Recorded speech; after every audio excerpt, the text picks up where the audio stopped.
Organizational Behavior in Criminal Justice, McGregor's Theory X and Theory Y. Behavioral management theories address the issue of human participation in organizations.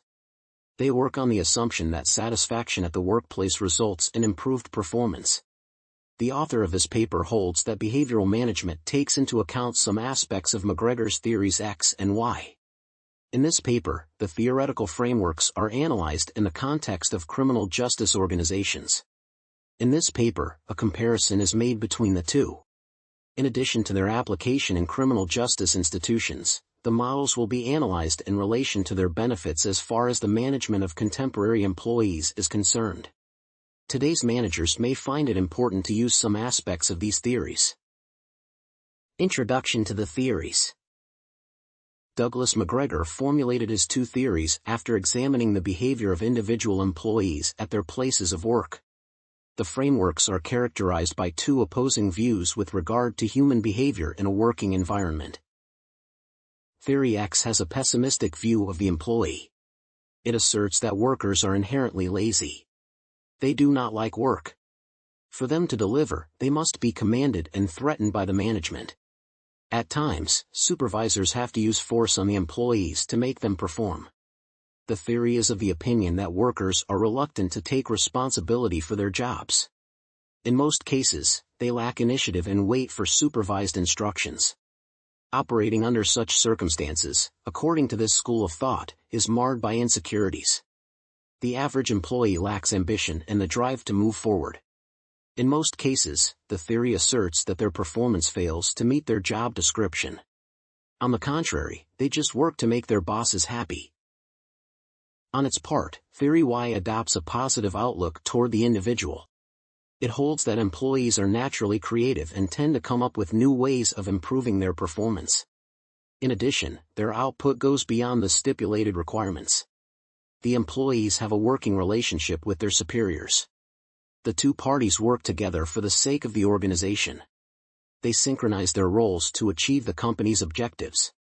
Unlike Theory X, Theory Y is of the opinion that employees regard work the same way they view rest and play. They are characterized by self-direction and self-control. The theoretical framework assumes that individuals are responsible. They seek out and accept leadership roles. Just like their seniors, the workers are capable of making sound decisions under minimum or no supervision. The workers who seek to improve the organization are viewed as an integral part of the company. As such, they should be nurtured, encouraged, and rewarded. Theories X and Y in criminal justice systems. Employees working in criminal justice organizations operate under unique standards and regulations.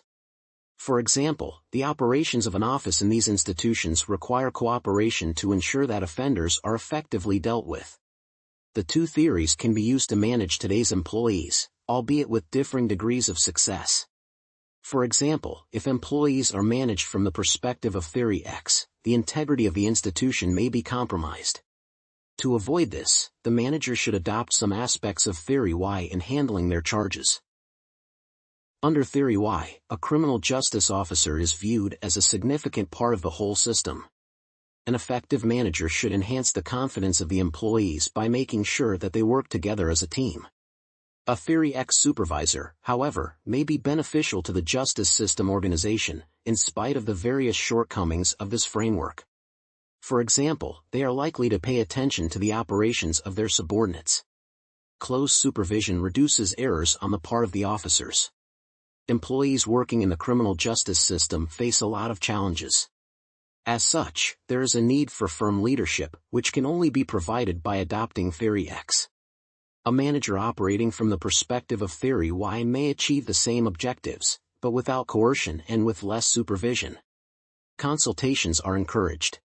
They replace the verbal commands associated with Theory X. However, some measure of control over workers is needed to enhance their performance. When Theory Y is utilized, employees are likely to be more dedicated to their work. The reason is that by nature, all individuals wish to be valued and recognized for what they do. Summary and conclusion. The use of McGregor's theories X and Y in the running of criminal justice agencies was analyzed in this paper. It was made clear that leadership calls for participation as opposed to coercion. However, managers should not rely on a single theory to manage employees. On the contrary, they should embrace the beneficial elements of the two frameworks. They should come up with a unique hybrid theory, which will help them improve the efficiency of today's judicial systems.